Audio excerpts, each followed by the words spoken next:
Dear friend, last class में हमने बात करी थी कि किसी रिजिड बॉडी का ट्रांसलेशनल मोशन और रोटेशनल मोशन कैसे देखते हैं, राइट। आज के लेक्चर में हम बात करेंगे कि एक्सिस ऑफ रोटेशन क्या होता है। बहुत सारे अच्छे क्वेश्चंस को भी सॉल्व करेंगे। तो स्टार्ट करते हैं आज के लेक्चर को। एक्सिस ऑफ रोटेशन को समझने के लिए हमने यहाँ पर एक रैंडम शेप का रिजिड बॉडी कंसीडर कर लिया। ये रिजिड बॉडी है और अगर ये रोटेशनल मोशन कर रहा है तो ऐसे में एक्सिस ऑफ रोटेशन हम डिफाइन करेंगे एज एन इमेजनरी लाइन। एक ऐसा इमेजनरी लाइन जिसके अबाउट इस रिजिड बॉडी के अंदर प्रेजेंट जितने भी पार्टिकल्स हैं वो सारे पार्टिकल उस इमेजनरी लाइन के अबाउट सर्कुलर पाथ पर घूमने चाहिए। और अगर ऐसा होता है तो आप उस इमेजनरी लाइन को ही एक्सिस ऑफ रोटेशन कहोगे for this given rigid body, right. तो यहां पर मान लो कि हमने एक इस तरह से कोई इमेजनरी लाइन कंसीडर कर लिया और अगर ये इमेजनरी लाइन एक्सिस रोटेशन है तो कंडीशन क्या बताया मैंने अभी आपको? कंडीशन ये बताया कि इस लाइन के अबाउट इस रिजिड बॉडी के अंदर जितने भी पार्टिकल्स प्रेजेंट हैं वो सर्कुलर पाथ में घूमने चाहिए। तो मैं यहाँ पर कुछ पार्टिकल को दिखाता हूँ आपको। तो यहाँ पर एक पार्टिकल है, let me call this particle number 1। यहाँ पर एक पार्टिकल है, let me call this particle number 2। यहाँ पर एक पार्टिकल है, पार्टिकल नंबर 3। अब ये इस एक्सिस के अबाउट सर्कुलर पाथ में घूमेगा, मतलब कुछ इस तरह से घूम रहा होगा भाई। ये घूम रहा होगा कुछ इस तरीके से, देखो, और ये घूमेगा कुछ इस तरीके से डिफरेंट रेडियस पे। जितना वो एक्सिस से दूर होगा उसके हिसाब से रेडियस डिफाइन होगा और ये सारे पार्टिकल इस तरह घूम रहे होंगे। सबका सेंटर इसी एक्सिस पर होना चाहिए। क्या देखो तो है कि नहीं है? तभी तो बोलोगे कि ये एक कॉमन लाइन होगा जिसके अबाउट हर एक पार्टिकल सर्कुलर पाथ में घूमेंगे। तो सारे सर्कल जितने बने हैं सबके कॉमन सेंटर से ये लाइन पास करना चाहिए। ओके, तो इसे हमने नाम दिया है एक्सिस ऑफ रोटेशन। पहली बात ये क्लियर होना चाहिए। अगर आप इस सर्कुलर पाथ के प्लेन को देखोगे, ये सारे सर्कुलर पाथ के जो प्लेन हैं वो सारे पैरेलल हैं और इसमें से आप किसी प्लेन को नाम दे सकते हो प्लेन ऑफ रोटेशन, राइट। क्या नाम दोगे बेटा इसको? प्लेन ऑफ रोटेशन नाम दोगे। तो इस रिजिड बॉडी का ये हो गया प्लेन ऑफ रोटेशन, ये हो गया एक्सिस ऑफ रोटेशन। और दोनों के बीच का एंगल कितना है भाई? दोनों के बीच का एंगल है 90 डिग्री के बराबर। ओके, तो ये है axis of rotation. I think आपको क्लियर होगा। अब रिजिड बॉडी से जुड़ा हुआ एक इंपॉर्टेंट सा कॉन्सेप्ट समझते हैं। मान लो हमारे पास एक रिजिड बॉडी है, और रिजिड बॉडी रोटेशनल मोशन में है और इसका एक्सिस इस बोर्ड के प्लेन के परपेंडिकुलर इस तरीके से। ये हो गया इसका एक्सिस और इसके अबाउट ओमेगा से घूम रहा है ऐसे। अब रिजिड बॉडी के अंदर बहुत सारे पॉइंट्स हैं भाई। अब आप इसमें से किसी भी पॉइंट के बारे में बात करो। मान लो आपने इस पॉइंट के अबाउट बात करा तो इस पॉइंट के अबाउट भी पूरा का पूरा rigid body okay same angular velocity से घूम रहा होगा। लेकिन कंडीशन ये है कि आप जिस एक्सिस के अबाउट बात कर रहे हो उसके पैरेलल एक्सिस यहां से पास करना चाहिए। यानी कि अगर आप इस एक्सिस के अबाउट बात करोगे, ये मान लो पार्टिकल नंबर 1 है या पॉइंट नंबर 1 है, तो इसके अबाउट एंगुलर वेलोसिटी को आप ओमेगा 1 नाम देते हो तो ओमेगा इक्वल टू ओमेगा 1 होगा। और ऐसा कोई एक पॉइंट के लिए नहीं कह रहा हूं मैं, आप किसी भी पॉइंट के बारे में बात कर सकते हो। मान लो ये पॉइंट नंबर 2 है, ये पॉइंट नंबर 3 है, ये पॉइंट नंबर 4 है। ओके, और आप बिल्कुल ये जो एक्सिस आप जानते हो पहले से उसके पैरेलल आपने ये एक्सिस ड्रॉ किया, उसके पैरेलल आपने फिर से ये एक्सिस भी देखा। सेकेंड वाले पॉइंट से गुजरने वाला जो एक्सिस होगा वो भी इस एक्सिस के पैरेलल होना चाहिए। सिमिलरली थर्ड वाले पॉइंट से जो एक्सिस गुजरेगा वो भी इस एक्सिस के पैरेलल होना चाहिए। फोर्थ वाले पॉइंट से जो एक्सिस गुजरेगा वो भी जिस एक्सिस के बारे में आपको जानकारी है उसके पैरेलल होना चाहिए। और अगर ऐसा है तो हर एक एक्सिस के अबाउट, यानी हर एक पॉइंट से गुजरने वाले एक्सिस के अबाउट पूरे रिजिड बॉडी का एंगुलर वेलोसिटी ओमेगा 2 नाम दे रहा हूं, ये सारे इक्वल होने चाहिए। क्या मतलब है इसका? मैं ये कह रहा हूं कि omega equals to omega 1 equals to omega 2 equals to omega 3 equals to omega 4। ये होना चाहिए। हर एक पॉइंट के अबाउट रिजिड बॉडी का एंगुलर वेलोसिटी सेम होना चाहिए। कंडीशन ये है कि वो सारे एक्सिस पैरेलल हो। क्लियर है सबको ये चीज? अब इस बात को एक्सप्लेन करने के लिए हम एक थोड़ा सा एग्जाम्पल देखते हैं, समझना अच्छे से बेटा। हमने यहां पर एक स्क्वायर शेप का कोई रिजिड बॉडी कंसीडर कर लिया। इसके कॉर्नर्स का नाम रखते हैं ए, बी, सी और डी। सेंटर हो गया ओ पर और थोड़ा सा मैं ओरिएंटेशन दिखाऊं यहां पर, तो ये हो गया O से A का ओरिएंटेशन, ये हो गया A से B का ओरिएंटेशन, ये हो गया D से A का ओरिएंटेशन। अब ये पूरा रिजिड बॉडी 90 डिग्री से टर्न करता है। क्लॉकवाइज डायरेक्शन में अगर टर्न करता है तो मैं इसको दोबारा ड्रॉ करूंगा। ये मैंने दोबारा स्क्वायर को ड्रॉ कर लिया। कॉर्नर्स इसके मूव कर जाएंगे। ए वाला पॉइंट मूव करके यहां आ जाएगा, बी यहां पहुंच जाएगा, सी यहां पहुंच गया, डी यहां पहुंच गया, क्योंकि ये पूरा का पूरा टर्न कर गया 90 डिग्री से इस डायरेक्शन में। क्लियर है सबको? अब थोड़ा सा बात करते हैं ओरिएंटेशन के बारे में, समझिएगा अच्छे से बेटा। अब जो आपको दिख रहा है O से A, जो इधर दिख रहा है वो टर्न होकर ऐसे हो जाएगा, यानी कि सेंटर तो यहीं पर है, OA ऐसा कुछ हो गया। दिख गया सबको? A से B के बारे में बात करो तो A से B अब मुझे ऐसा दिख रहा होगा, और D से A अब मुझे ऐसा दिख रहा होगा। दिख रहा है सबको? अब थोड़ा बारी बारी से ओरिएंटेशन के चेंज के बारे में बात कर लेते हैं। OA का मुड़ जाना सिंपल सी बात है, कोई दिक्कत नहीं है। ओके वॉट बॉडी रोटेट कर रहा है, इसीलिए कोई दिक्कत नहीं है। A से B के बारे में बात करना। शुरू में A से B शुरू में हॉरिजॉन्टल था, बाद में A से B हो गया वर्टिकल। तो वर्टिकल हो गया मतलब ऐसा, वर्टिकल डाउनवर्ड हो गया A से B। अब मुझे बताओ कि ये सिस्टम किसके वाट टर्न कर रहा है। इस डायग्राम को देखोगे ओरिएंटेशन को तो लगेगा कि रिजिड बॉडी A के वाट टर्न कर रहा है, यानी कि B पॉइंट A के वाट घूम रहा है। तो ये इसके वाट 90 डिग्री से टर्न कर गया। और ऐसा केवल A के वाट नहीं हुआ है, हम यहाँ पर D के बारे में बात कर सकते हैं।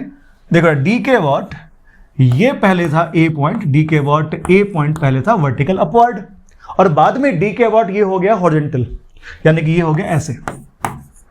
अब बताओ, पहले ये ऐसे था, बाद में ऐसे हो गया, मतलब ये भी कितना टर्न कर गया 90 डिग्री।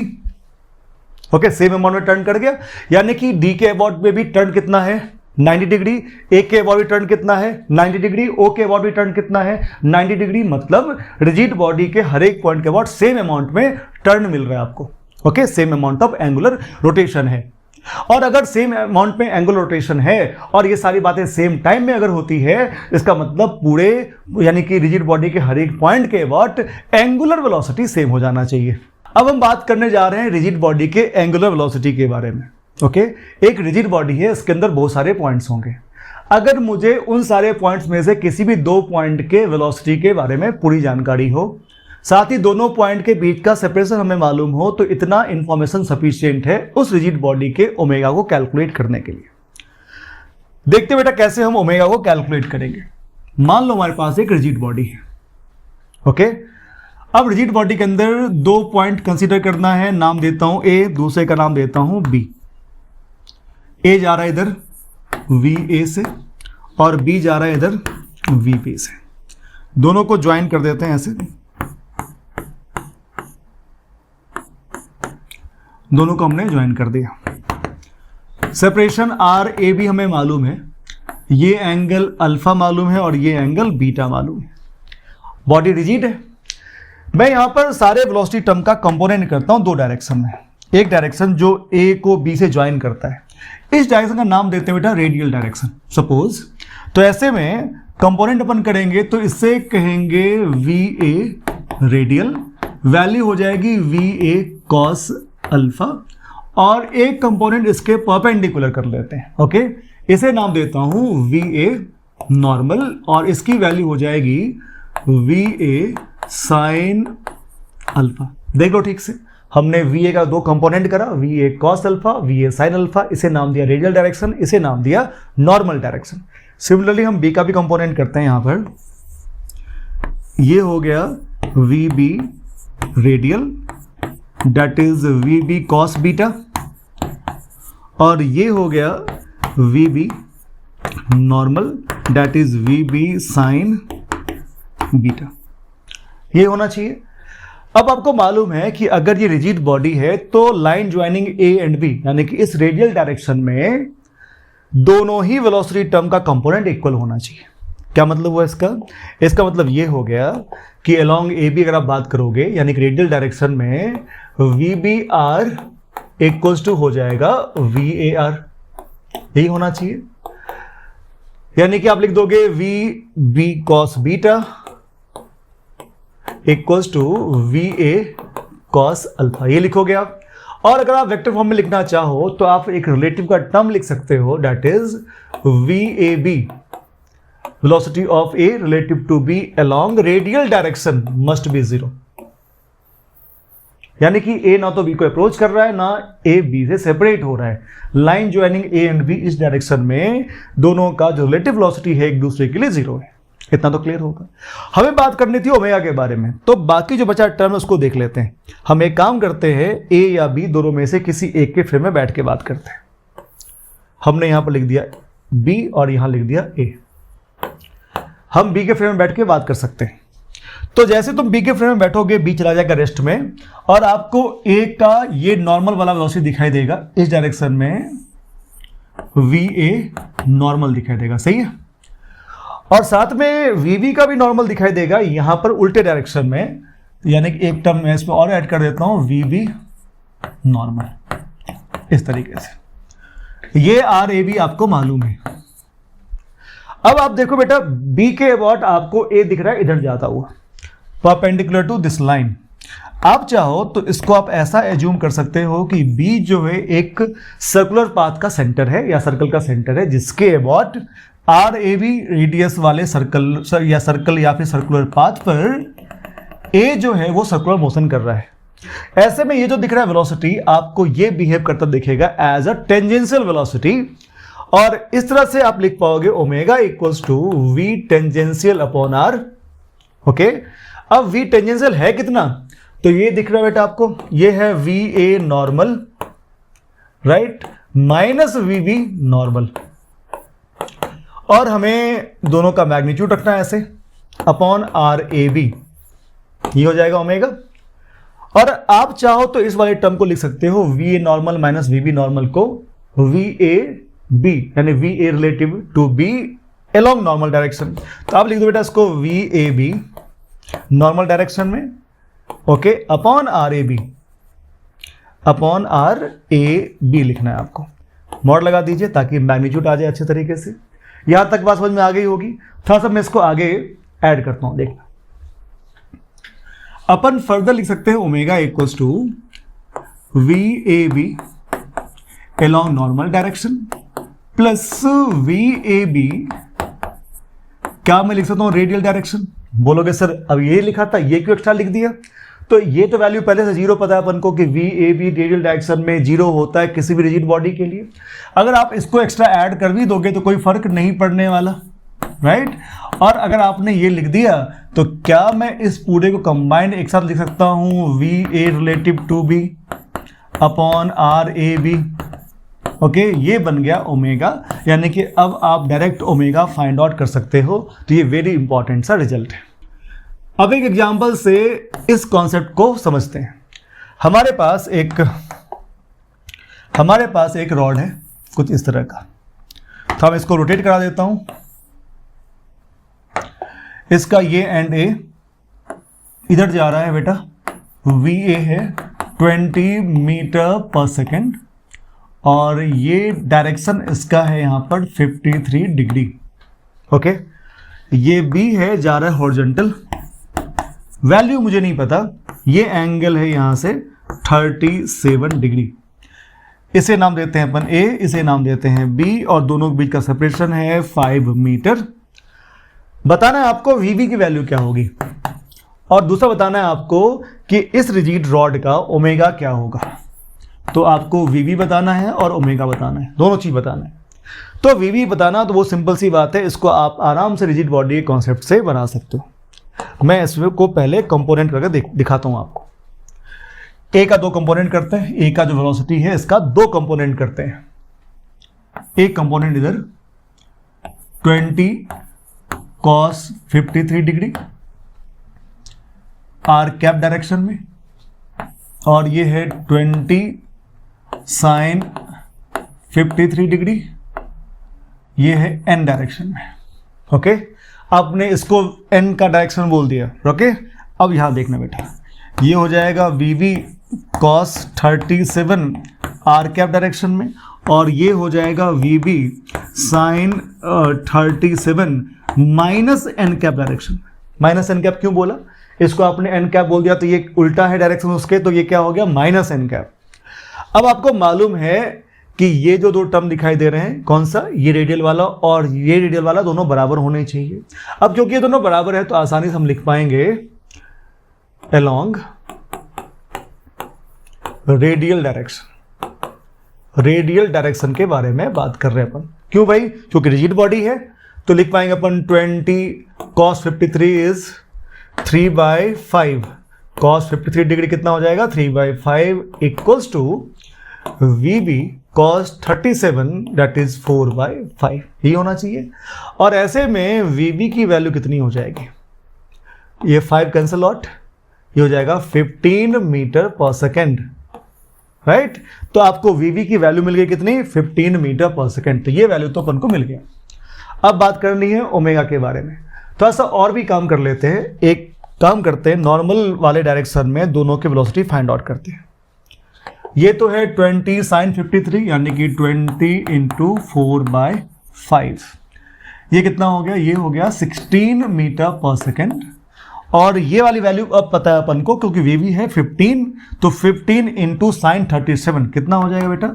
वैल्यू उसकी हो जाएगी 15 into 3/5 that is 9 metre per second. ये वैल्यू इतना हो गया। अब आपको मालूम है कि आपको B के फ्रेम में बैठ के बात करनी है, तो आप B के फ्रेम में बैठ जाइए। ये है 5 मीटर और आप A को देखोगे, A की वेलोसिटी पहले से इधर है नॉर्मल डायरेक्शन में, that is 16 metre per second. और डायग्राम से जब आप रिलेटिव लगाओगे तो क्या करोगे? इस डायरेक्शन वाले वेलोसिटी को उल्टा करके यहां ऐड कर दोगे। तो ये कितना बेटा? ये है 9 मीटर पर सेकेंड। दोनों का ऐड करोगे तो V टेंजेंशियल कितना हो गया? V टेंजेंशियल का मैग्नीट्यूड हो गया बेटा 25 मीटर पर सेकेंड। और इसीलिए ओमेगा की वैल्यू हो जाएगी V tangential that is 25 metre per second. और ये हो गया 5 metre, that will be 5 radian per second. ये जो है ये है ओमेगा की वैल्यू B के वॉट। अब ये B के वॉट ही नहीं, रिजिड बॉडी के हर एक पॉइंट के वॉट है, क्योंकि हमने रिजिड बॉडी की प्रॉपर्टी में ये देखा है कि हर एक पॉइंट के वॉट ओमेगा का वैल्यू सेम होता है। ओके, अब चीजों को आगे बढ़ाते हैं और रिजिड बॉडी के किसी भी पॉइंट के वेलोसिटी और इसके एंगुलर वेलोसिटी के बीच में रिलेशन को देखते हैं। काफी इंपॉर्टेंट सा ये होगा, देखना अच्छे से। हम एक कोई रॉड एज्यूम कर रहे हैं। यहां पर इस रॉड का लेंथ है L, सेंटर मास बिल्कुल बीचों बीच है, ये हो जाएगा L/2 यहां से यहां तक, और बचा हुआ पार्ट भी हो जाएगा L/2। कोई दिक्कत है? इस पॉइंट का नाम रखते हैं A, इस एंड का नाम रखते हैं B, और सेंटर ऑफ मास को बोल देते हैं C। सेंटर ऑफ मास आगे चल रहा है VCM से, ओके। और सेंटर ऑफ मास के बॉट ये पूरा बॉडी ओमेगा से घूम रहा है। ये इंफॉर्मेशन हमारे पास है। और अगर ये इंफॉर्मेशन हमारे पास है तो हमसे पूछा गया बताओ कि VA और VB क्या हो जाएगा। हमसे पूछा गया VA बताइए और VB बताइए। कैसा क्वेश्चन है ये? तो इस क्वेश्चन में आप देखोगे कि बॉडी रोटेट भी कर रहा है और ट्रांसलेट भी कर रहा है। तो यहां पर कंबाइंड ट्रांसलेशनल और रोटेशनल मोशन है, तो इसमें हमें दोनों पर बारी बारी से काम करना है, दोनों को मिक्स नहीं करना है। सबसे पहले आप या तो रोटेशन देख लो या फिर ट्रांसलेशन। मैं सबसे पहले ट्रांसलेशन के बारे में बात करूंगा। देखना अच्छे से कैसे अपन बात कर पाएंगे। पहले तो मैं यहां पर दोबारा इस रॉड को ड्रॉ कर लेता हूं। अब मुझे पता है कि सेंटर ऑफ मास यहां पर है, तो ये जा रहा है VCM से, ओके। तो ये वाला पॉइंट भी VCM से आगे जाएगा अगर ये केवल ट्रांसलेट कर रहा है तो, और ये भी इस तरह से आगे जाएगा। ये पॉइंट कौन सा है? B, और ये कौन सा पॉइंट है? A, और ये तो C है ही। तो हमने VCM की जो वैल्यू थी और डायरेक्शन था वो मैंने A को भी दे दिया और B को भी दे दिया। यहां पर हमने ट्रांसलेशन वाला सारा काम कर लिया। अब बात हो रही है ओमेगा के बारे में, राइट। अब देखना बेटा, जब आप सेंटर ऑफ मास से बैठ के बात करोगे, सेंटर ऑफ मास से बैठ के बात करोगे तो सेंटर ऑफ मास के अबाउट ये पॉइंट B पॉइंट ऐसे घूमता नजर आएगा इस तरीके से। और सर्कुलर मोशन से आप जानते हो कि अगर ऐसा घूम रहा है तो इस डायरेक्शन में टेंजेंशियल वेलोसिटी आ जाएगी V equals to omega R। अब यहां से देखोगे B में बैठ के C में बैठ के B को, तो आपको दिखेगा बेटा ओमेगा L/2 इसी डायरेक्शन में। और यहां दिख रहा होगा बेटा, देखो तो ओमेगा, यहां दिख रहा होगा ओमेगा L/2 अपोजिट डायरेक्शन में। यानी कि हमने यहां पर ट्रांसलेशन के भी फैक्टर कंसीडर कर लिया, और ओमेगा L/2 जो दिख रहा है आपको, ये हो गया रोटेशन वाला पार्ट, आपने इसको भी यहां पर कंसीडर कर लिया। आपने दोनों ही चीजों को बारी बारी से कंसीडर कर लिया, इसीलिए VA आपको दिख जाएगा सामने डायरेक्शन में VCM माइनस ओमेगा L/2। अब क्योंकि मुझे VCM वैल्यू नहीं पता, तो हमें नहीं पता ये आगे होगा या पीछे होगा, फिलहाल मैं इसको आगे के डायरेक्शन में ही कंसीडर कर रहा हूं। सिमिलरली VB जो हो जाएगा कितना, VCM प्लस ओमेगा L/2। क्या बात समझ में आ गया?